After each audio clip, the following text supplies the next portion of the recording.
about hunting. The kings go for hunting. It's a very natural thing.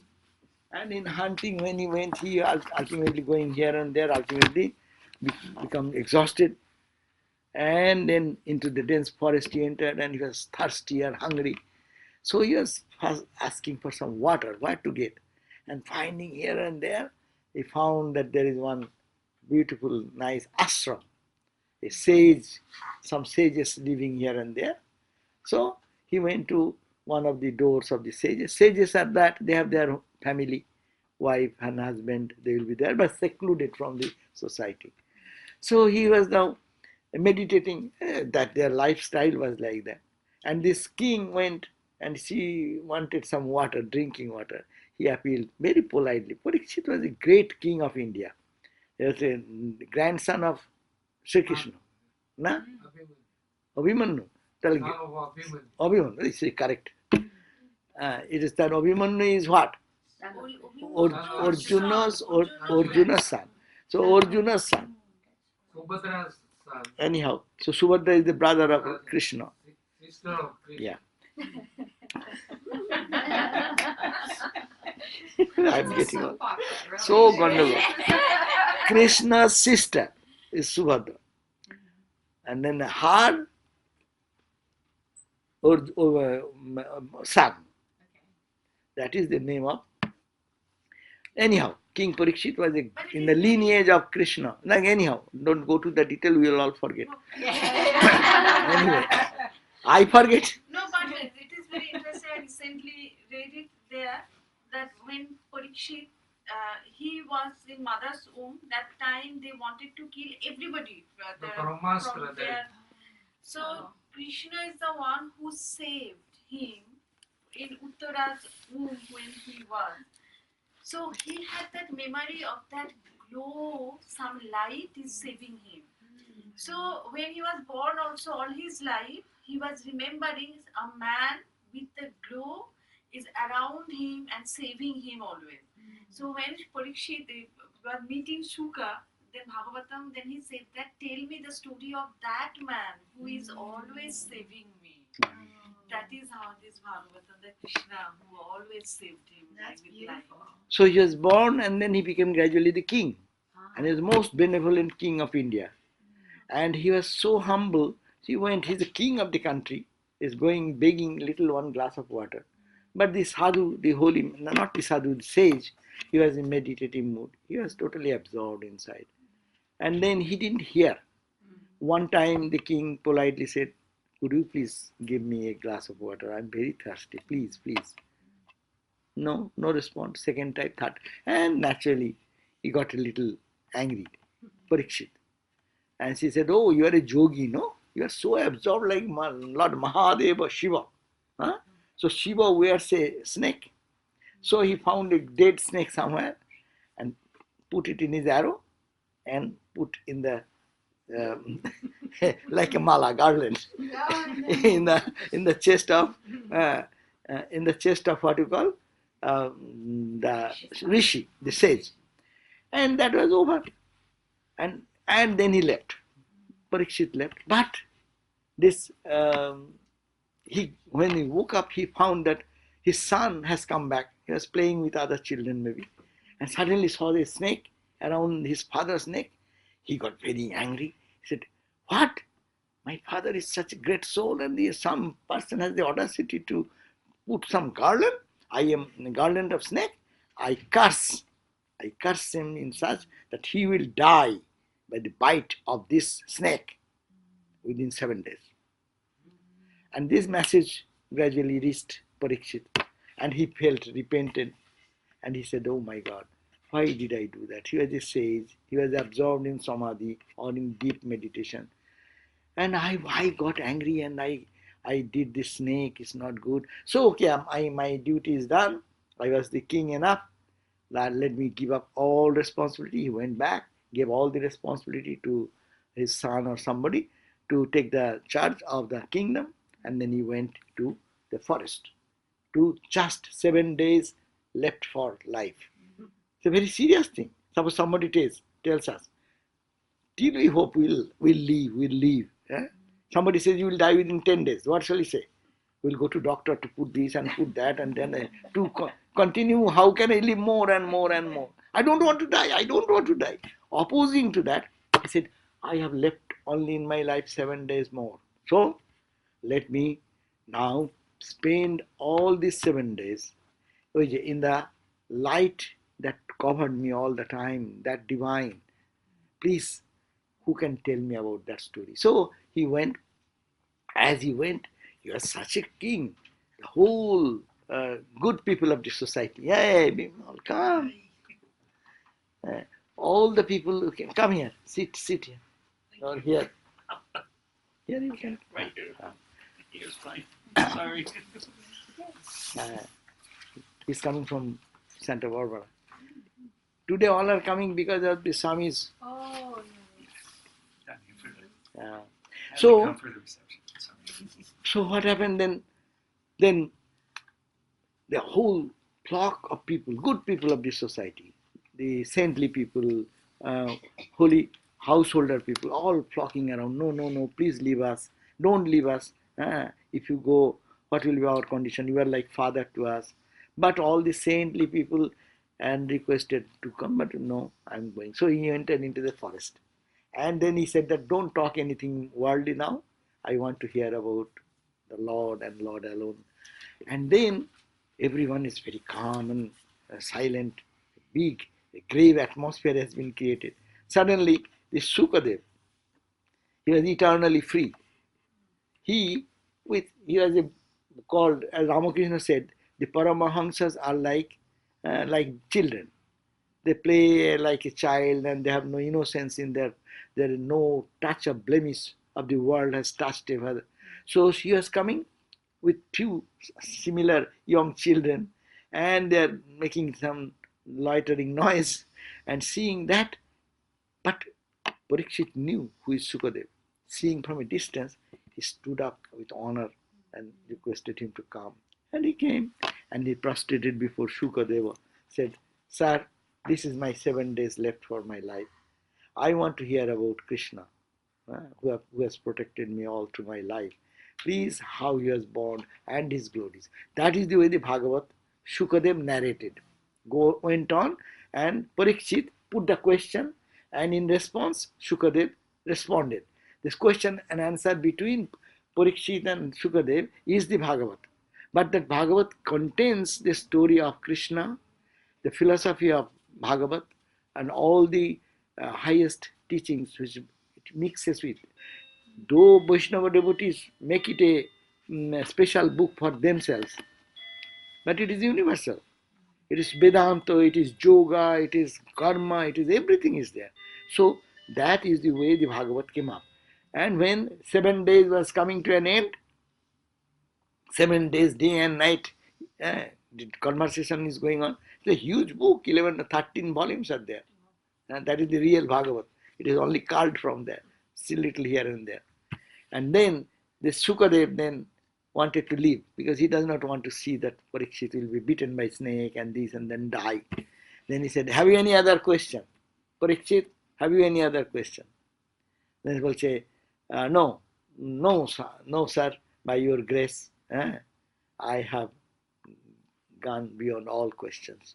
So, and I was afraid of death a little bit before, but at this point of my life, after listening the holy life of Krishna and your presence, I have conquered death. So I don't care for death anymore. And that is the time the great soul Sukadev left. But that time everyone thought that, oh my God, what a treasure we have lost. The whole congregation were so totally absorbed in the message that Sukadev gave. But no one has noted. Yeah. At least what will happen? The world will lose this treasure. Then Sukadev was asked, so we have this conversation, divine conversation. What will happen? The future posterity, the world will not know this treasure. Then he said, he looked in the audience and found one gentleman. He is called Suta. His name is Suta. Say, he will, yeah, that is the person in the congregation pointing out to that. He has incredible memory, verbatim. He can quote everything what I have talked about these 7 days. So it will remain with him. And that he related in another place, the sutta afterwards. And that was transmitted this way. It was written sometime in what period of time we got this Bhagavat. So this Bhagavat actually, that's why he's talking about that person who is called Sukadev. Sukadev is emphasizing this word, seeing that life is surrounded on all sides by great terror. Sukadev advising Parikshit, the king Parikshit. What he says? Seeing that our life, this life, is surrounded by all sides by that great terror of death. Really, is it not our life every day is what? We are frightened what to lose. My beauty will go away, my health will go away, my finance situation, what will happen to my all other anxieties and worries. This all like everything is fearful about losing. So that's why it is called death.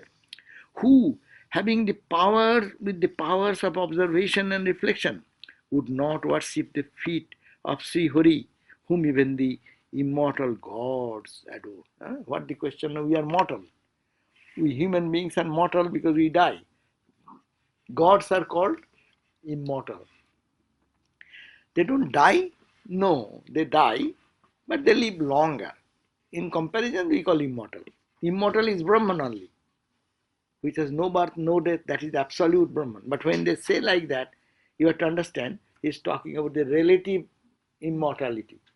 Relative immortality, why? Because this mortality, what I am here, say we live 100 years. If someone observes that and says to the condition of microbes which are born and die, even in a day, they consider our life, what they will think? They are immortal beings. This human being, they are all immortal. So from our perspective, if we look at the gods and goddesses, they live so long in comparison to us, we call them immortals. So he's saying that seeing this life, our life, which is surrounded on all sides by the great terror, who having with the powers of observation and reflection, how these people, power of observation, we don't observe, we see but don't observe. We see every day people die. We see every day people get into physical problem, mental problem, emotional problem. So there is everywhere this fear of losing everywhere. Do we learn? Oh, that person is doing that. What about me? So I should not fall into that trap. There are intelligent people can learn by observing something. But those who are not that much intelligent or pure in heart, they see every day, but they don't learn. See, Buddha, he saw what? Nothing unusual. He saw a sick person. Sickness we see every day. We have no question. Is there anything beyond sickness? Eternal freedom that sickness cannot touch. Then he saw another. He's an old guy. We don't see old guy. We are already old. Whole life I am observing old people, but I don't learn out of that. That old days will come, then how to utilize our life. We see death. Death. So many deaths we have seen in our life or heard about. Do we learn? I will die. Do we think that, oh, what if this morning I die? What will happen?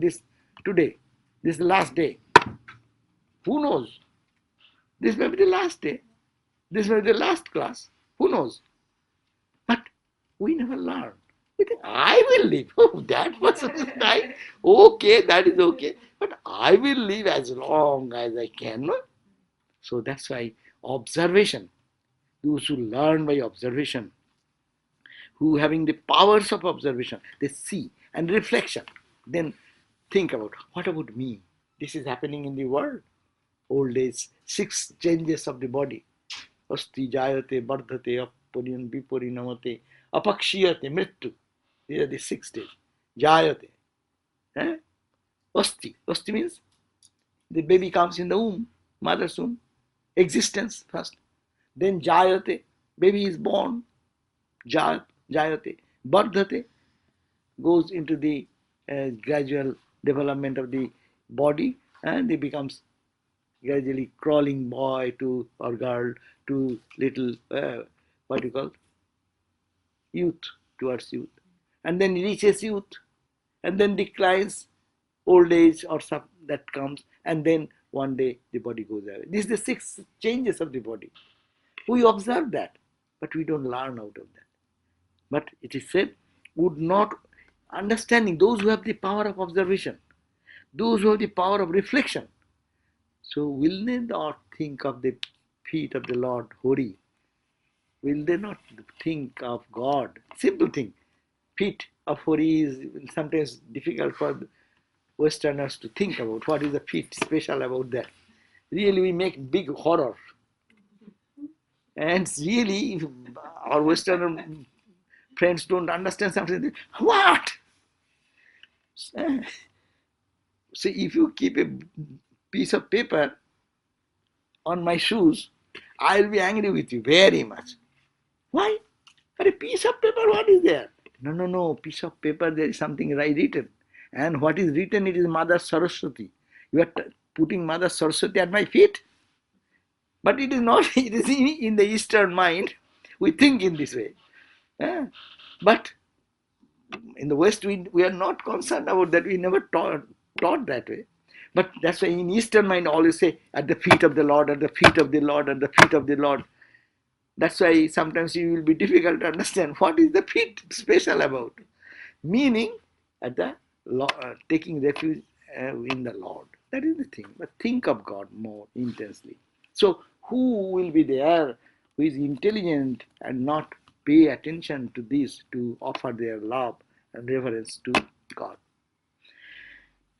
Worship Him, whom even the immortal gods adore. Even the gods and goddesses, they all adore the Lord, one Lord, who maintains, creates and sustains God. So who not? Next, another verse. The same idea, again, emphasized in the words of Kavi, one of the Navo yogis. These are all stories. I do not know much. So if you find there are maybe beautiful stories, as I said, one in Bhagavad is full of such beautiful stories. 225 page. I consider that the worship of the feet of the Lord, the imperishable being, is the means for man to get relief from constant fear of death arising from the identification of the perishable body with the Atman. See how Vedantic. It is a bhakti, but it is standing on the foundation of jnana or Vedantic understanding. What is that? Now, why the worship of God is so important? He said that I consider that the worship of the feet of the Lord who is imperishable, being, see, I capital, B capital, imperishable being. What is imperishable? Brahman is used as imperishable. Being is small being is this. To focus our attention to Atman, it's called B, big, capital B. So that imperishable being is the means for man to get relief from constant fear of death. If one knows that only taking refuge at the feet of the Lord can take away all our worries, anxieties, tensions, and all these moods of fear and frustration. If one knows really that arising, why it is happening, why am I so much fearful about losing everything? Because I think I am this body. Because I am body, only this little thing belongs to me. This house belongs to me. This car belongs to me. But anything connected with me is my son, my daughter, my mom, my dad, my friend, my relation, centered around me. aham, Vedanta. It says because of being connected or identified with this perishable I. This is the perishable I. And because of that perishable body, we are always fearful to lose, lose, lose, lose. If you don't think you are the body, what you have to lose?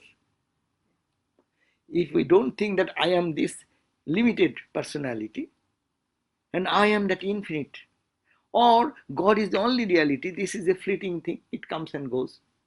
If one can think that way, where is the fear? What he will have to lose? So this question of fear, question of losing does not come to him. So through resignation at the feet of the Lord, fear is overcome. Look at our life. When really you are in our little life, we always go into certain situation where we get really frightened. No?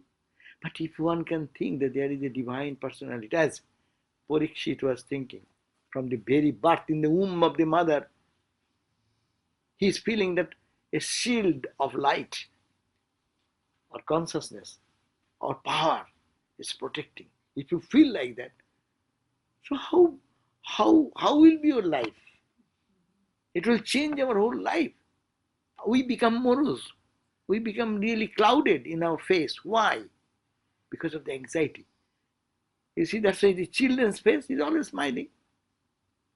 Only when they have stomach pain or something like that, that's a different thing, or hungry. Otherwise, they're very cheerful because they have no anxiety. We human beings have the most problem of anxiety. And anxiety comes because of fear of loss. Loss idea comes because I am this body. And this is me. Because of this conception, this problem comes. But this can go away if you can resign at the feet of the Lord, if you know there is one protection, one truth, one reality. Bhayadasya agni tapati bhayat indrasya indra chandra varun. Bhayadasya, out of the fear. Bhayadasya agni tapati. You know, every day the heat is coming out of the burning something. Agni, the fire. Fire gives heat. Why it is giving heat? He may say, I am tired. No, he cannot do. By the command of that divine personality, this fire is continuously giving heat. Na? Agni. Bhayat Agni Tapati Bhayat Surja. The sun is giving light. In the Vedanta, in the Upanishad, it says, out of the fear of that power, that great power. And if you take refuge in that great power, then why you will be frightened at all? That's why the mother of Kunti, the mother of the 5 Pandavas, she said that Krishna was very happy at the end and asking, so okay, you have suffered in your whole life, you being the queen, you lead a life of fear always, what to live, how to live, cheated by the Arjun and this brothers. So now we ask some boon, I like to give you. And Mother Kunti said, oh Krishna, you gave me, yes, I have suffered so much in my life, but you are with me. The Lord was with him. See the beauty. Arjuna and 5 brothers and Mother Kunti and Draupadi, though they are like beggars running here and there, losing their own kingdom, but one great thing is that Krishna is always with them. That was the condition. Arjuna, Durjodhana, whole empire, army of military forces, wealth, prosperity, everything in his hand, but no Krishna. So he said, oh Krishna, you are with me in our stripes and tribulations, no? We've suffered so much, but you want to give me more suffering? Give. But promise me that you will not leave me any point of time. You want to give me more suffering? I welcome that. On condition that you will be always with me. Like the baby, whatever happens, baby is not frightened so long. Baby is in the arm of the mother. Mother's protection is there. So, if one feels that God is the protector, ultimate source and ultimate power to protect us, then what it matters? What suffering comes? That's why devotees become powerful. Rabindranath Tagore says, দুঃখের বেশে এসেছো বলে তোমারে নাহি ডরিব হে. Oh, misery, you have come in my life in the form of misery and suffering. I am not frightened with you. And he is praying to God, give me power to transcend that, because I belong to you. So the power of God is a very, very positive idea. The power of God. If we believe in the power of God and you take refuge in Him, what thing you care for in your life? Death will come anytime, everyone will die. Money comes, money goes. Name, fame, power, position comes and goes. We become very intelligent, we become very scholarly, and our dementia starts. What happened? You don't forget what you forgot, even you have eaten or not eaten, you are gone or not gone, and forget your name, forget your everything. Your son has come, you can't recognize the son. Your daughter has come and standing before you don't recognize. So this is the life, what do you think about? Huh? So these are all coming and going. What it matters? But have faith and love for God. That is the emphasis. He is or she is blessed who has the love for God, intense love, intense devotion for God, taking total refuge at the feet of the Lord. So this is the emphasis. Bhagavat will always put this emphasis, and in between you will find, we'll talk about high Vedanta. You read the Uddhava Gita. Uddhava Gita. This is from the 10th chapter, mostly collected. You see references there, even in the 11th chapter. We read just now. You see that reference? 11th chapter, 2nd book, 33 verse. 11.2.33. This is not on page 225. What we read just now. The reference is in the main book. You will find 11th book, 2nd chapter, verse number 33. So you know, so how it is mixed. Bhagavata, it is mixed with Jnana, Karma, Bhakti, Yoga, all are punched together. But here emphasis is on Bhakti. No? So our life should be really balanced. We should not be one-sided. One-sided path was there. Only Vedanta, only Brahmanatman, good for few people. But we, Ramakrishna said, we as a modern age we live, we should be testing God in every aspect. In the path of devotion, let your tears roll down when you pray to God, cry to God, and surrender yourself. Let your intellect become so bright and brilliant when you analyze the things. Impermanent, permanent, that is the cosmic consciousness, is the ground of everything. Enjoy that. Enjoy that Vedantic meditation. Enjoy that Bhakti school. Do service to others and serve everyone thinking God is being served. Enjoy that. Meditation and bhakti and devotion, and meditate. Sometimes sit down and dive deep into the consciousness. So balance of the 4 yogas. And Bhagavat also gives that. That's why you find one verse they are talking. The previous verse you see, you look at that. Previous verse is also collected from the 11th book, 2nd chapter 2, verse number 2 on 24. So everywhere you find the references. And again, his next verse we are reading, it is from the 1st book, 5th chapter, 17th verse. 1:5:17. So what is that? So 26th verse says, the importance of devotion over Swadharma is stressed by Narada. No, we have Swadharma. In Indian philosophy, Indian way of living, Swadharma, your own dharma. What is your dharma? Mother has a dharma. Mother's duties and what is, everyone knows what is mother's dharma. What is teacher's dharma? You know, to study, to teach the students. What is the dharma of an engineer? he will do the right thing in the right way. If the dharma of any driver is what? To focus on the driving, not text messaging. If you do, you are not doing your dharma. No? So everyone has a dharma. And if Hindu religion emphasizes that you follow your own dharma. And by Sadharme Nidhanang Sreya, Gita says, even it is good to die in your practicing your own dharma rather than trying to imbibe what is not your nature. But here she says, that's true. That's for the building up one's character into that level first. And then you have to love God in such an intensity that that will also be secondary. Understand? Two-level development. First of all, to be a good person in the society, you have to follow your dharma. You are a businessman. You have a dharma. What dharma? Genuinely earn good money, but don't cheat people. Ramakrishna talked about that dharma, that there is one weaver. Weaver used to come and sell his weaving products, towel and other things. So when he came, and people used to ask, what is the price? Well, the price? Oh, you know, the cost of the yarn which I purchased is this much. The cost of other material is this much. Cost of my labor is this much.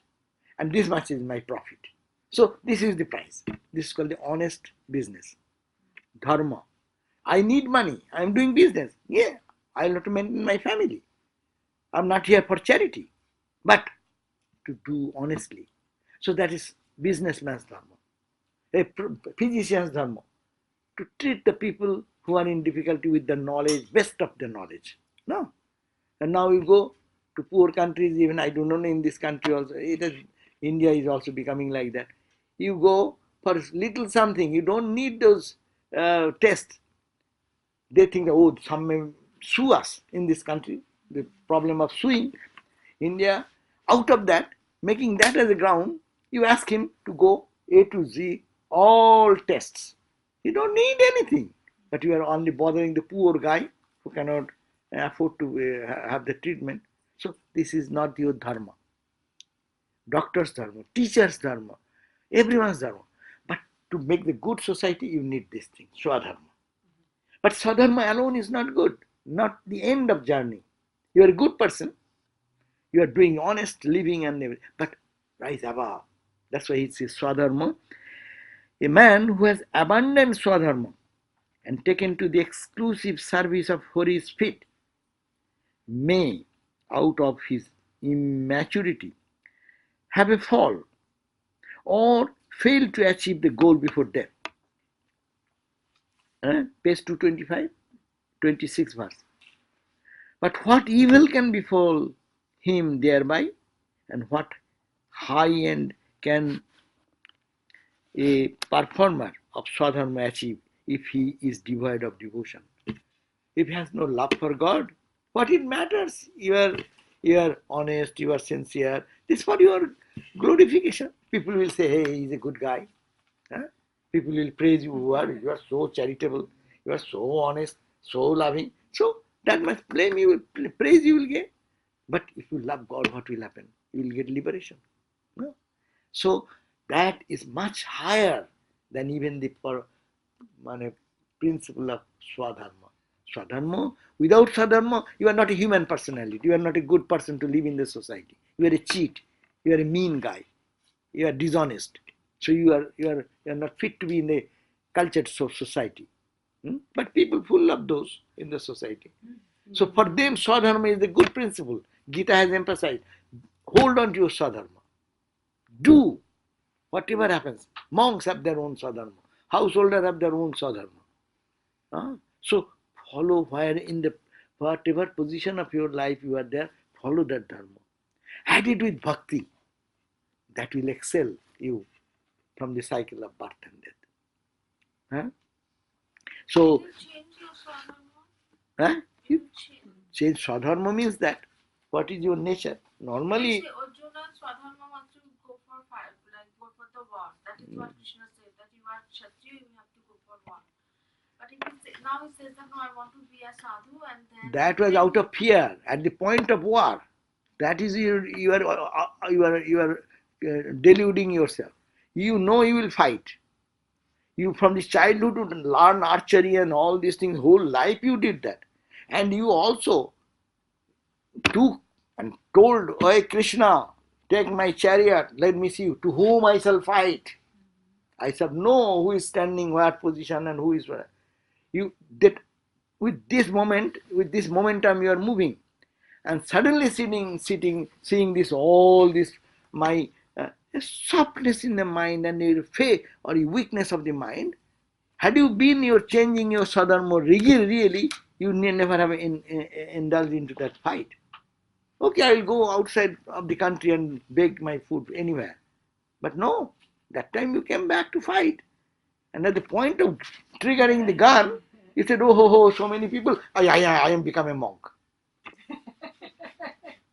That is not spirituality. There is a story in Bengali we call Sadhu Hoiza. That means you are failure in school, you are failure in business, you are failure in achieving, not getting a girl to marry. Okay, become a monk. It's a joke. that does not mean that is dharma change is not that. That is not the form. You should be asishta, dradishta, balishta, medhavi. Upanishad says you should be very strong body, nerves, nerves of steel. Swami Vivekananda said, muscles of iron, nerves of steel, and the mind will be so soft so that it will cry for the suffering of others. At the same time, so strong for the philosophy of life or the principles of life. That type of person can become a monk. So sometimes a boy or a girl, and girls are not the point because girls will get married. That is Indian style I'm talking about. Today's context has changed. I'm talking about our age when we are now 60 years back. Go back to 60 years, 50, 60 years back in the society. So the boys, my mom and dad will say, "Okay, you become a monk then." That means that is the easy way. Go and become a monk. No, monk is not for that. Monk will understand. They could enjoy everything in the world, but understand that it is not enough for that person. He wants more. He's a greedy person. Monks are greedy. Nuns are greedy. They are not satisfied with whatever available for everyone. They say, "No, I want more." And that's why they give up. Don't think they are doing any great thing. Out of the greed for ananda, they are doing that. Yes. So the note says, in this verse we hear echoes of the controversy between the Vedic rituals and the devotional school of thought called the Bhagavata or Pancharatras. So always contradiction is there. Karma kanda, Vedic karmas is karma kanda. You do this jagna, you do this offering, and you go to heaven.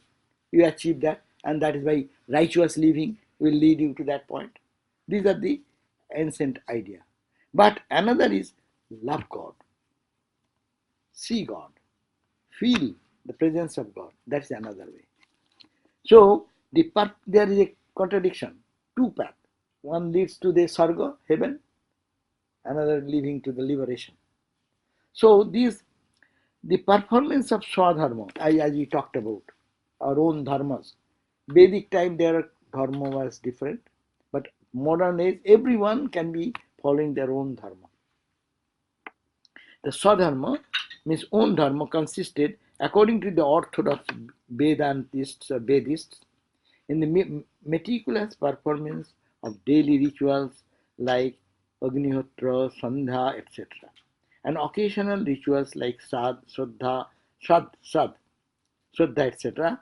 as also the discharge of the social duties based on the caste system. In old days, the society was, these are the called good person in the society. Who is the good person? He performs every day Vedic rituals, Havanam. Even when we get to the temple, we find that type of Havanam. So every day you will have to do the Havanam. There are certain rituals in Vedic times. So who does that? Is a good guy. Who follows the performance of the rituals, like all these things, An occasional ritual, as like us, we do every day some ritual in the temple. Occasional ritual is a special birthdays and other days when you do elaborate puja, homa, etc., etc. So, as also discharge of the social duties, whatever duty every person in the living in the society, they has to contribute to make a good society. The businessman, they have the big business skill, much better than anyone who have no business school. Many people fail going to do business and investing 1 million, 2 million, and then ultimately comes back zero. Why? They have no business skill. So caste system was so important that you see your father, your uncle, your grandma, your grandpa, and all these are doing the same business. You develop the skill of business. Suppose you are an artist, your son will learn the artwork much easily because from the childhood is seeing the artwork. You are born in a musician family. Even you like or not like, your ear will be already tuned to the music, how it can change your taste for the tone, notes and other things. So these can be done even without any genuine devotional element. It can be done in the society without any God. How many musicians are there? How many artists are there? They have no connection with God. But also look at that. These artists, these musicians, connected with God. They are singing devotional songs. They are doing artwork which uplifts their mind with godly qualities. So the Bhagavatas, however, considered the practice of devotion to be a higher duty than the performance of the Vedic rituals. Two categories of people are there. No, society should have all types of categories. First, there is no society should be a good society, so there should be rituals and dharmas should be followed perfectly, so that you become a good person in the society, contribute your best for the good of others. But that is not enough. For peace and joy, we need to develop this spirituality, devotion.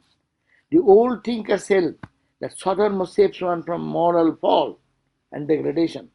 But the Bhagavatas thought that it is better to face this risk and practice devotion through listening praise of the Lord, Padaseva service, etc., than live a ritual-bound life.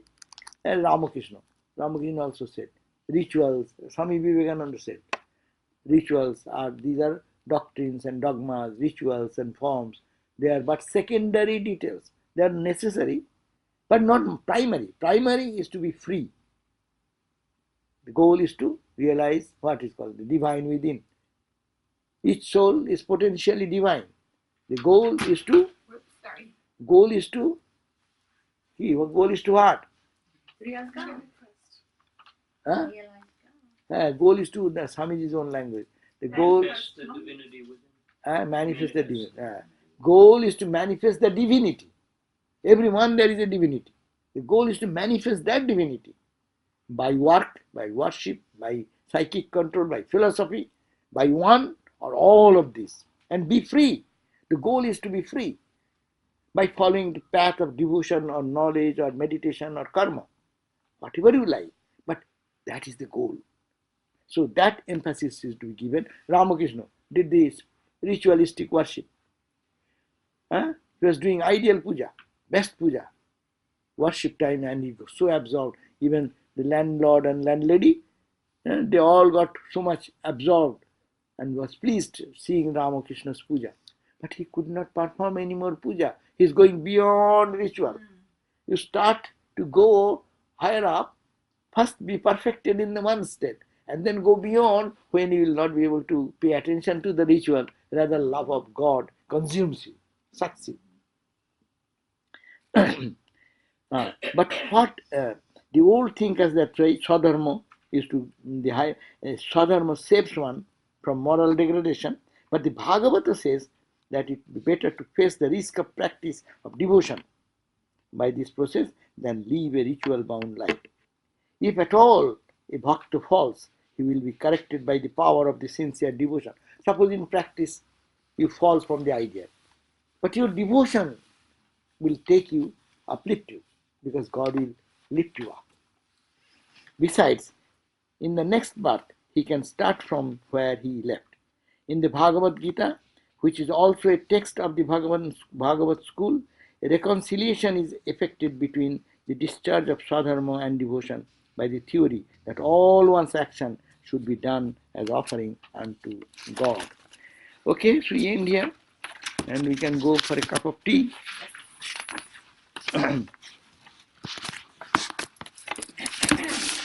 আচ্ছা আমাকে ওইগুলো দাও দেখি সবাইকে আমি দিয়ে দিই এখন